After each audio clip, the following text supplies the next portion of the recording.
Welcome to the show. After the show, what happens right after the show? Cheers. Man, I should have done that with Infinity Gauntlet. I was not ready. Yeah. We should have had Derek like phase me out or something. Yeah. Like, cornflake dash. Whoa! End of the after show. Just like that. Didn't think that one through.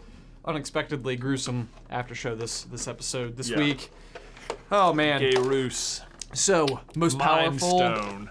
Yeah, Infinity Stone. It's the biggest one. It is. It's actually interesting because I do think the fact that it was so big always seemed like Like, I don't why? know.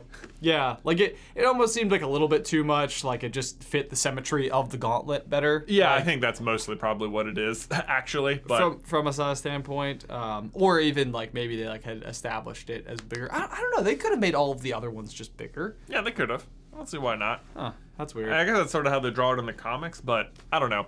It seems like if in fact we are correct about theorizing about the Avengers representing a different stone themselves and Iron Man being like the most important one, and if he represents the Mind Stone, then it would sort of make sense. It would. No, it definitely would. I think it like starts to pull a lot of the like major themes that are going into our predictions for the final movie, because I really think with Endgame, the trailers are going to be minimal. It's almost like they're not going to give us that much because they don't want you to predict it, and they know that the hype is so real. Right, like you're not gonna not see it. Right. No matter what Right. the trailers look like, you just So- have to know when it's happening. Exactly. So it's interesting with that. So it's making it harder to do like our normal course of predictions, which I almost prefer, because when we went into Infinity War, it was before we were covering Marvel in such a big way that I got to see it mostly as a fan. Yeah. Like, Yeah. Well, I didn't have all this pre-existing knowledge. I didn't know about this, like what the snap was going to be. Right. I had no expectation that it would happen. Well, I think what's going to be interesting is like the post-Endgame Marvel universe. Like once they begin, I don't know if you want to call this like whole Avengers 1 through 4, like the big like first block of Marvel MCU, and then I feel like you're starting a new arc after that, more or less.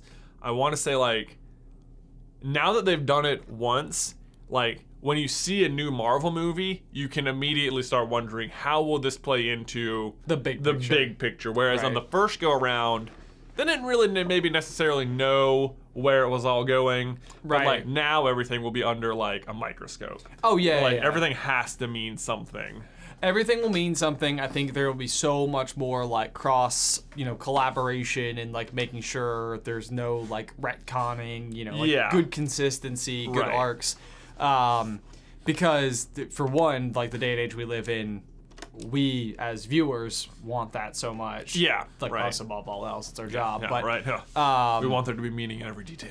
Exactly. Which is like, it's a cool new challenge that I think us as consumers of the product are being able to throw back at them. It's like, Yeah. it's like your product has to get better because we're expecting it to be. Right. Like, you guys have raised the bar to a certain point, and now we are perfectly okay with seeing a movie where there's a detail that doesn't make sense now. Right. Because it's like, eventually you'll be able to come back and be like, Right. it was there the whole time. It was like right in right. front of me. Like it's even better when it's right in front of you. Like It's so just weird because there hasn't been anything like this before where they've built. There's never been a movie franchise where they've built a universe like this. Sure. Like ever. Like maybe Star Wars, but that's still. It covers so many other mediums at the same time. Yeah. Like I don't know. I I feel like think- this just hasn't been done. Like there's like this is to me the MCU as a unit is like comparable to like the Harry Potter universe. It's like this contained thing. Right. Yeah. Well, and I think that it helps that there was source material for the Marvel characters beforehand, but Right. because they were comics, the stakes weren't quite as high. Like it wasn't as ubiquitous amongst like all consumers. Right. Whereas like now, anybody who's into it has some approximation of the whole arc, like of what they've accomplished with this like big story. And I even think that this is a great way for film to continue to compete with shows, because shows give the ability to have 12 hours to tell a story. Right. Whereas a movie, you're trying to pack a lot into 2 hours. Right. And so now all of a sudden it's almost like even going into Spider-Man Far From Home, you know that the stakes are probably not super high. Like, the world is probably not in danger so much as like a corner of Paris. Yeah, maybe something like that. Yeah. But the implications it will have for Spider-Man's role or whatever, what will come out of that movie that'll play into the greater Avengers? Or whatever. Yes. Do you think they'll keep calling them Avengers movies, or will it be like New Avengers? Or I know they have different titles for the Avengers over time, or will it just I don't know. It'll be interesting yet to see like what they call it. Like it's sort of like each, maybe in reverse a little bit, like but with Star Wars, how episodes are like the big ones. Yeah. And everything else, it's like now we've got like a Star Wars story, which is sort of like a subplot. That's pretty much what it is, though, right? Yeah. Right. Like the Avenger movie is like the big one, and everything else, you don't have to see it, but like if you do, it's like way better. Yeah. You'll understand like a lot more of like where they're coming from and how it works and everything. But I don't know. My favorite thing about the Avengers movies is just how good of a job they have done at not overshadowing any character. Oh yeah, they do a good job of it. Yeah, and that's I would say in Infinity War, one of the characters who is overshadowed is like Bruce Banner. Sure. Like, kind of does nothing. Right. But that's one of those where like I'm okay not fully understanding what's up with Bruce because I know that it will be explained in the future, and you'll be like, oh, yeah. Good on you, Marvel. There you go. It was Loki the whole time. We're on to you. Yeah. Do you think we will get a background story for like Thanos and the Mind Stone? I think it's in the possible. Next movie. Like, because I don't think that the defeat of Thanos is super interesting if it's like a fight. Sure. Like, I don't think like hand-to-hand combat is really like what makes it super interesting. Mm-hmm. I think there needs to be something that they overcome, something that they now understand. Because like, if what it comes down to is they lost to him the first time they fought him and this time they beat him, it's like, okay.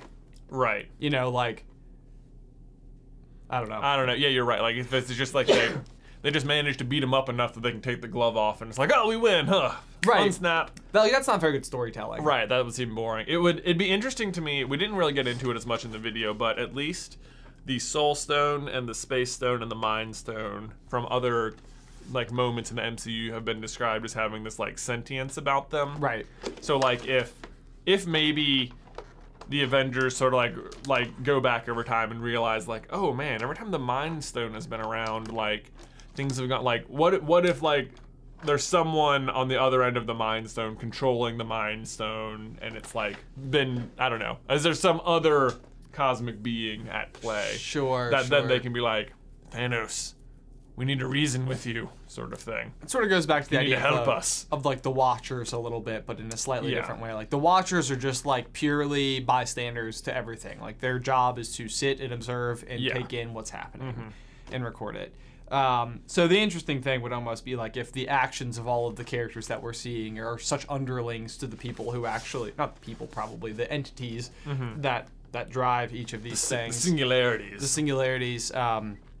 If the singularities end up being creatures of some sort. Right. I think even that sets the stage a little bit because like in my mind, like since seeing Infinity War, I'm like, what greater threat could there possibly be than Thanos? Like, there's no way they'll ever be able to one-up it. Right. And I think it'll leave a little bit of runway ahead of the story to be like, we haven't seen the greatest power that exists yet. Like, yeah, that's almost what you have to do because it's so interesting if they do it that way because like they've kept showing you like one little piece of this thing. Right. But then like what if this thing is just like, it's just the hand.